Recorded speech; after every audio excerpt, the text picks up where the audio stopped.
Assalamualaikum warahmatullahi wabarakatuh dan salam sejahtera.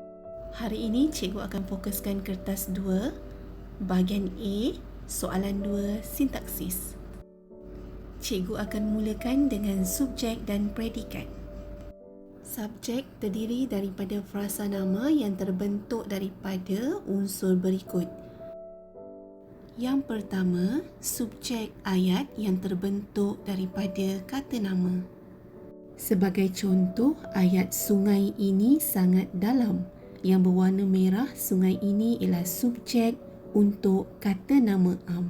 Sangat dalam ialah predikat. Yang kedua, Bukit Fraser, subjek untuk kata nama khas. Yang ketiga, masakan ini merupakan subjek kata nama terbitan. Seterusnya, subjek juga boleh terbentuk daripada kata ganti nama.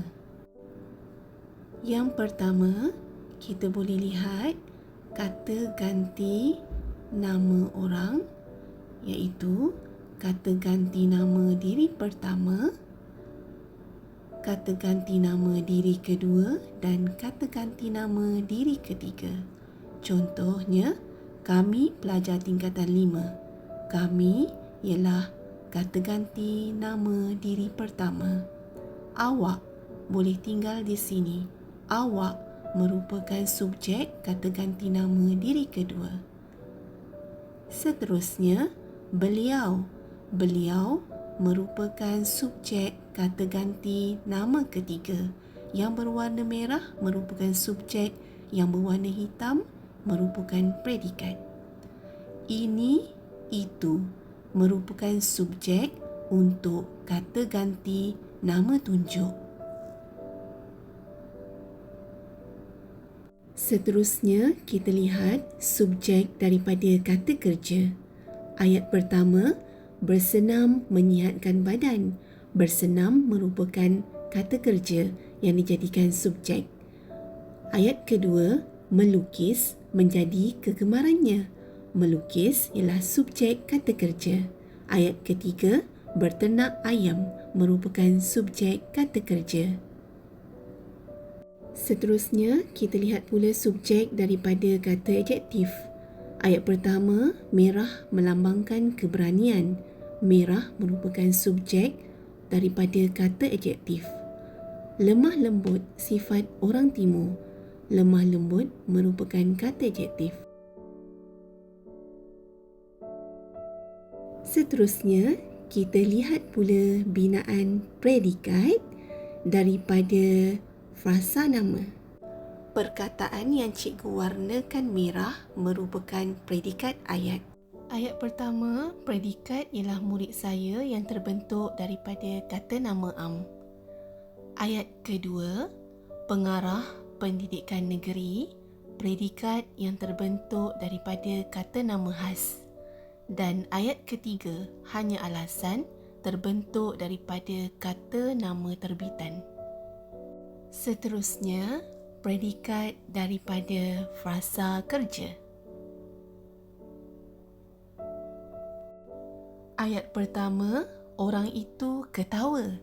Ketawa ialah kata kerja.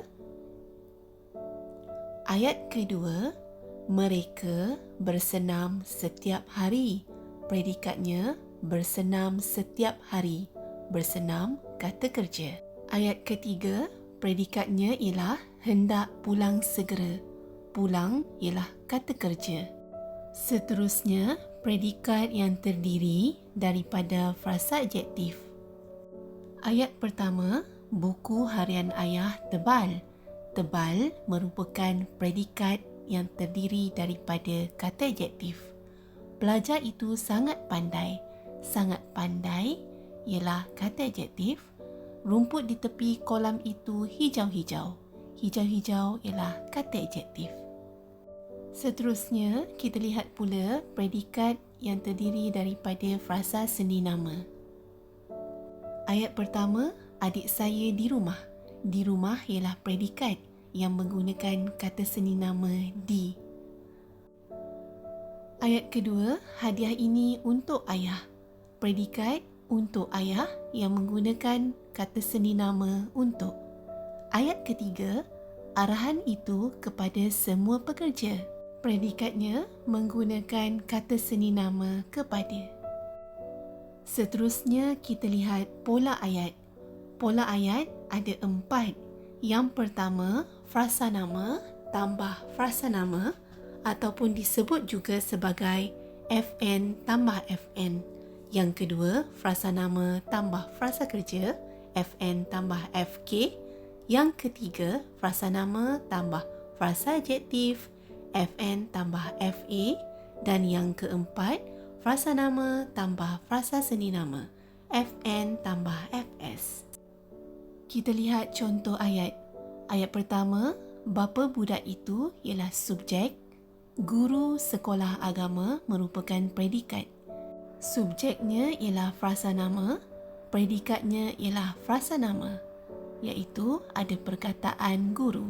Ayat kedua, ibu merupakan subjek, frasa nama. Mengemas bilik adik pagi tadi merupakan predikat frasa kerja. Seterusnya ayat ketiga, bunga yang berwarna merah itu subjek, sangat cantik, predikat. Frasa nama tambah frasa adjektif. Ayat keempat, rumah saya subjek di Kuala Lumpur, predikat. Frasa nama tambah frasa seni nama. Di merupakan kata sendi. Seterusnya kita lihat ayat susunan biasa kepada ayat susunan songsang. Kita lihat ayat susunan biasa. Rasa buah mangga itu merupakan subjek. Enak sekali ialah predikat. Untuk susunan songsang, predikat akan berada di hadapan ayat, iaitu enak sekali akan berada di hadapan dan subjek berada di belakang ayat. Ayat seterusnya ialah kanak-kanak itu berkejar-kejaran di padang. Kanak-kanak itu merupakan subjek ayat, berkejar-kejaran di padang merupakan predikat ayat.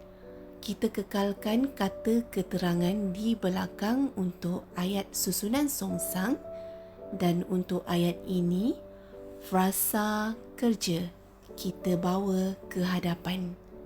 Kalian boleh lihat pada keterangan anak panah yang cikgu tunjukkan.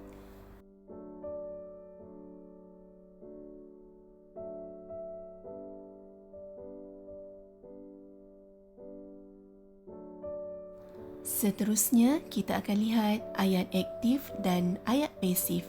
Kita lihat contoh ayat aktif yang pertama. Mereka membaiki jalan itu. Mereka merupakan subjek ayat, membaiki jalan itu ialah predikat. Mereka ialah kata ganti nama diri ketiga. Seterusnya, kita lihat apakah kata kerja.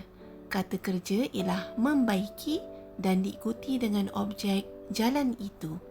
Jadi, untuk ayat pasif, objek kepada kata kerja jalan itu akan berada di hadapan, diikuti dengan kata kerja membaiki ditukar kepada dibaiki oleh mereka. Kata kerja membaiki, imbuhan mem ditukar kepada dibaiki.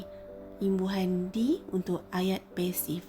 Seterusnya, kita lihat sekiranya ayat aktif menggunakan kata ganti nama diri pertama, iaitu saya.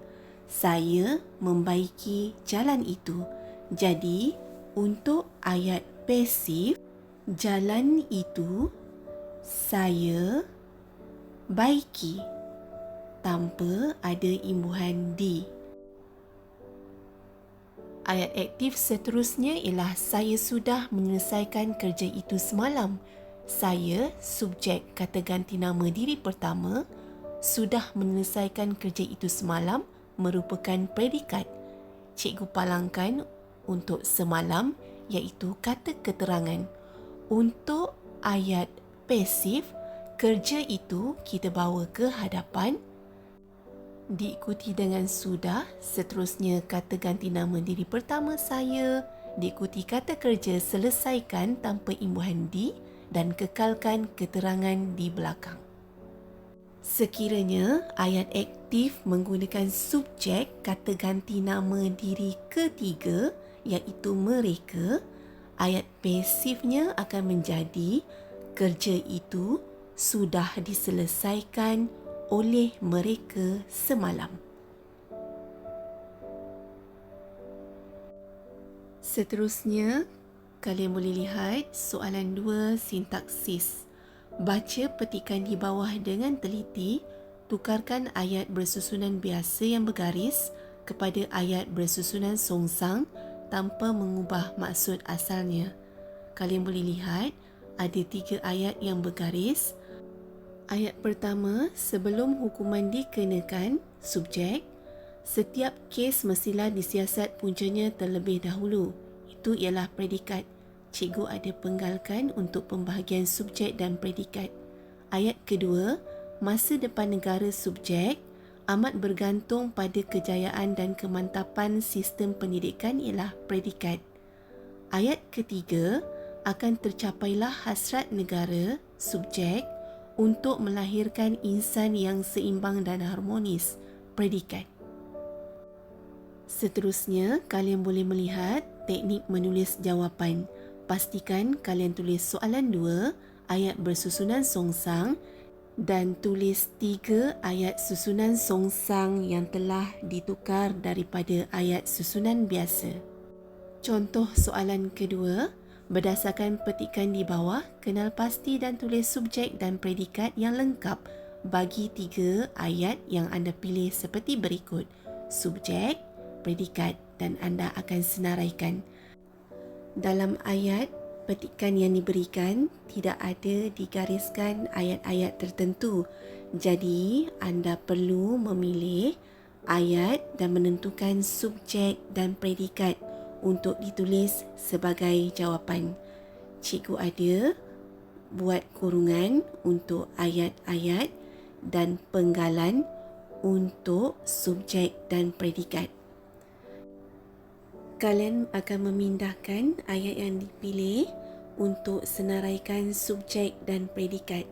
Untuk subjek, pastikan ditulis dengan huruf besar pada awal perkataan. Cikgu amat berharap perkongsian ini bermanfaat untuk kalian dan cikgu doakan semoga kalian memperoleh A tambah dalam SPM untuk subjek Bahasa Melayu.